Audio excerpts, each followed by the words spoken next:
Hello, it's been a long time. Welcome back to my channel. My name is Steph, and I make videos about books, reading, sometimes writing them, and this is my first upload in at least 6 weeks. That's because we moved to Singapore. You might hear the tropical storm outside my windows. I hope you can't. But I thought, what better way to get back into filming than film my favorite video of the year to make?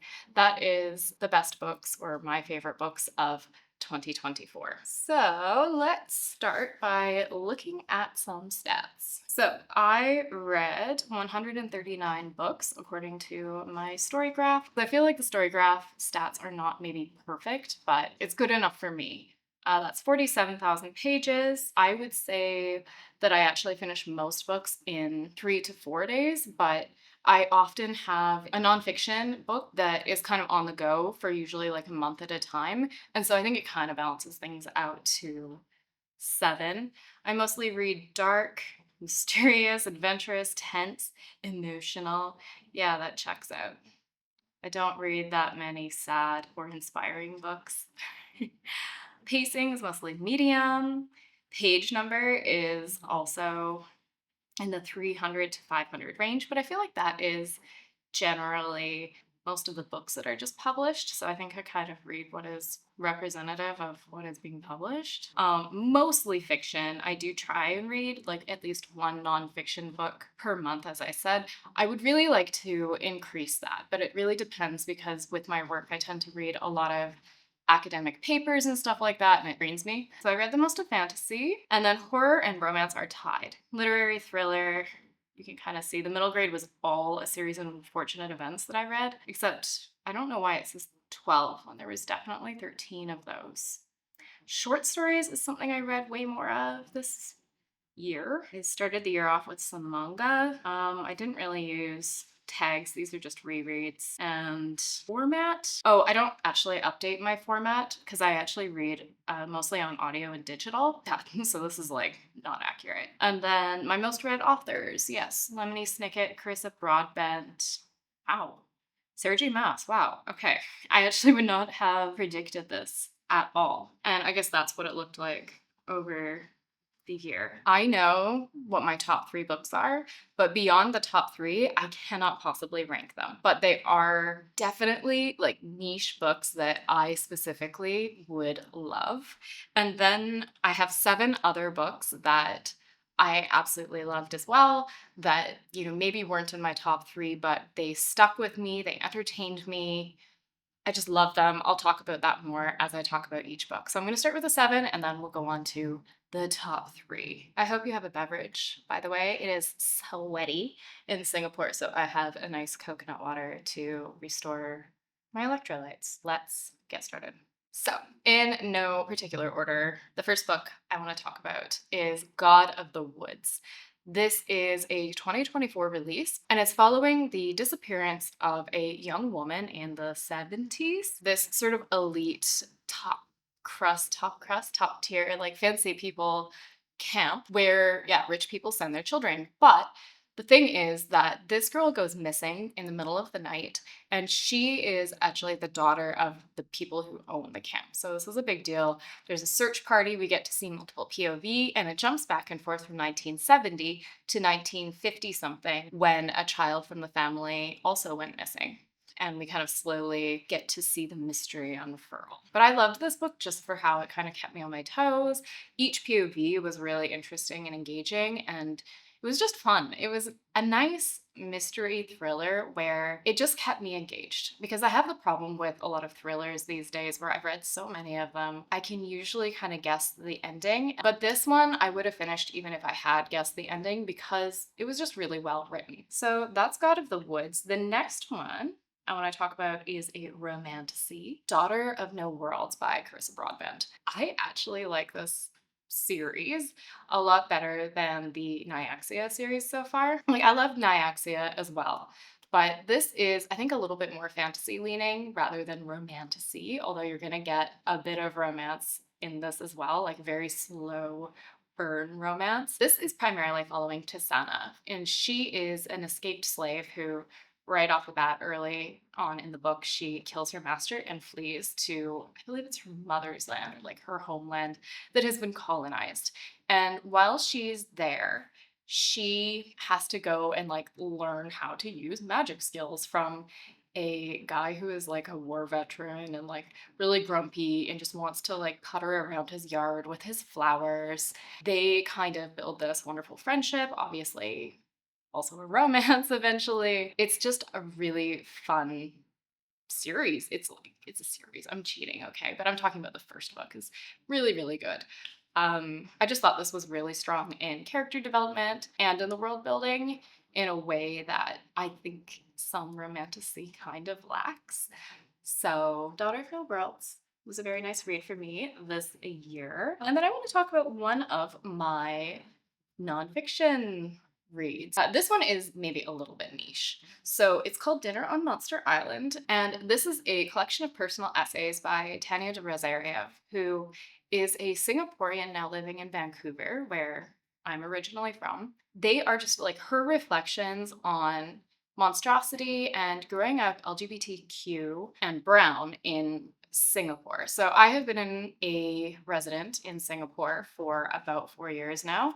And I just thought that this was a really interesting set of reflections to hear from somebody who would be considered a minority here. And the other thing is that she often draws on horror media, especially movies, but a little bit of like books and stuff too, to kind of explore some of her experience. But I really, really enjoyed it. And I think that if anyone's interested in what Singapore is like, I would definitely recommend it to them.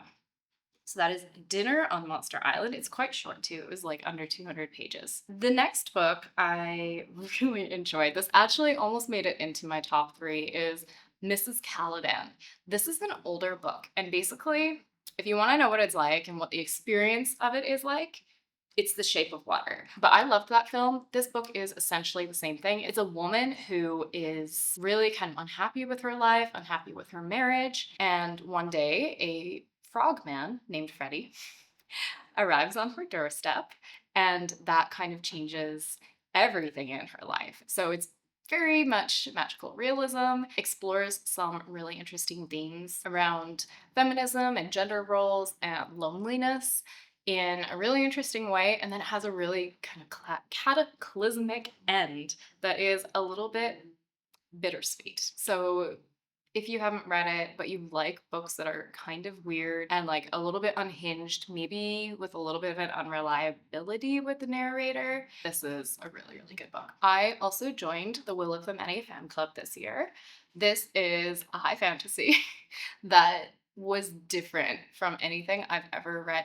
Actually, I would say that a lot of the time when I've heard like at least writers talk about writing a great book, they talk about like balancing give me something new and give me something that's exactly the same and how difficult that is. But I think this book kind of does exactly that.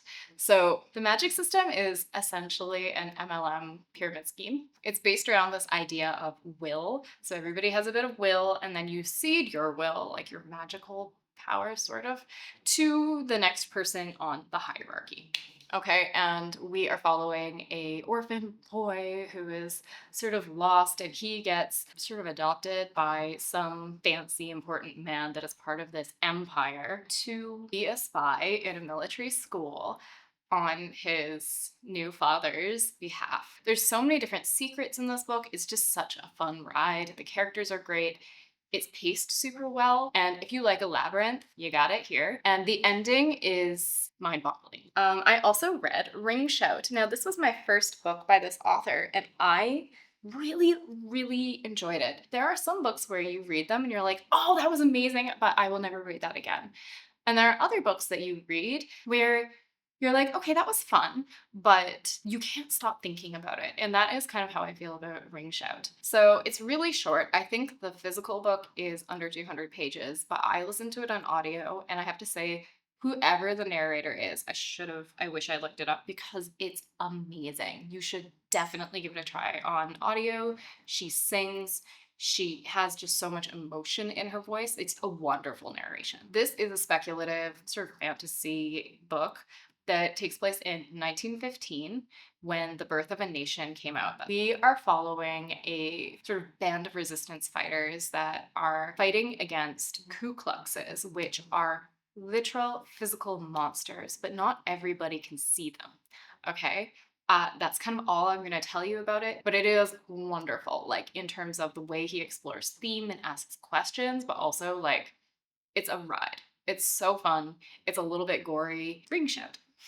There you are. The last book out of the 7 is Perfume, the story of a murderer. This is another one that I considered making my top 5 or top 4 books just so that I could talk about this one as one of my favorites, because it really, if you ask me on a different day, it might be in the top 3. And we are following a man named Jean-Baptiste. Can't pronounce his last name, not gonna try. He's a guy living in France in the 18th century. He is born with this gift of being able to smell things really good.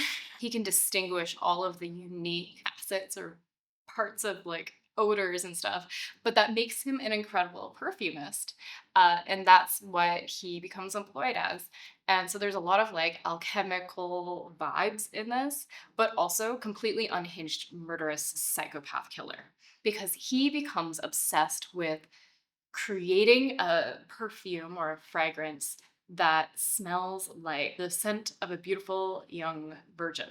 If you like being really close in like skin suit experience of that kind of psychopath, you should definitely check out Perfume. This brings me to the top 3 books in the year of our Lord 2024. Again, in no particular order, but I'm going to start with one of the most incredible books I have honestly ever read. Actually, it's not a book, it's a short story. And I would really like everybody to read it. That is The Six Deaths of the Saint. I try to like even think of what can I tell you about this that won't spoil it, but will also communicate shocking and devastating and beautiful and like bittersweet this is. I've never read a short story like this in my life. I really hated short stories prior to this. I didn't like writing them. I didn't like reading them. This story had me from the first line, which is something like you were a child when the Saint of War first came to you. And then the entire story unfolds in second person until you begin to understand why. And I don't know. It's very like Joan of Arc vibes. I don't know. It's devastating. It's devastating. I think it's an Amazon exclusive. So like I originally just got like the little short story. It blew my mind and I couldn't stop thinking and talking about it. So then I got the audiobook when it was on sale, and I can't stop thinking and like talking about it. I've told it everybody, I think, in my little world that they should read it, and I hope that you read it too. Just trust me on this, okay? The Six Deaths of the Saint. The next book that I want to talk about is the first book in the Gormenghast series. I am so bummed. My books are still shipping from Australia, where we moved from, so I don't actually have my physical copy with me. But the first book is called Titus Grown, and I honestly feel like this is one of the greatest books ever written, and it has just been forgotten by the world. But it is a little bit niche. It is a little bit quirky and strange, and it's quite slow-paced. But Gormenghast is an epic gothic, so there's no real magic, but it is following the lives of several kind of prominent characters that have very Dickensian names, like Steerpike, Prune Squalor, Lady Fuchsia Groan. You get the idea. It's like kind of a cross between Angela Carter, Charles Dickens, and Edward Gorey. We follow them in their little small lives because nobody really leaves Gormenghast Castle, especially the Lord and Lady Groan and their daughter Fuchsia. And the main antagonist of this first book, one of the main antagonists, a young man named Steerpike, who's trying to kind of climb the social ladder, which is not normally done. If you were a character reader and you enjoy a lot of like witty banter and humor, I never found it boring. There was never a point in time where I was like, oh my God, let's just get to the action here, because the action and the excitement just comes from getting to know all of these different people and then seeing them interact with each other and the kind of squabbles and problems that arise out of that. And that brings me to the next book, which I have a bit of a recency bias. And in my last upload in the beginning of December, I was currently reading it and I said, I think this is going to be one of my favorite books of the year. And I was really afraid to jinx it, but I didn't jinx it. It was incredible. That is The Bog Wife. This is not a book for everybody for sure. But if you're looking for something that has a little bit of we have always lived in this castle kind of vibes, like creepy, I don't know, I call it gentle bog horror. So we're following a family that is like a dynasty family that is living in, I want to say Appalachia, in a bog. They have this rundown house, and this family has a special and unique connection to the bog that they're living in because every time one of the patriarchs dies, the bog will give the first son in the family a wife. Like a woman will just come out of the bog and marry the son. So the book kicks off when all the siblings are coming home and like gathering together because their father is going to die and they're anticipating the wife. Okay. The atmosphere of the bog is just immediate. Like the bog is a character in so many different ways. The dynamics between all of the siblings is, I think, really engaging and really engrossing. There is a lot of themes about sort of family dysfunction and like trauma and all kinds of stuff that I won't mention in this book. And at its heart, like I feel that this is a piece of eco-fiction, which I usually really don't like because I find it to be a little bit ham-fisted a lot of the time or on the nose. But because the bog was its own character and because of the way that she explored some of these themes, it was only afterwards when I was sitting there thinking about it for days and days and days after finishing the book that I really realized that like that was masterful.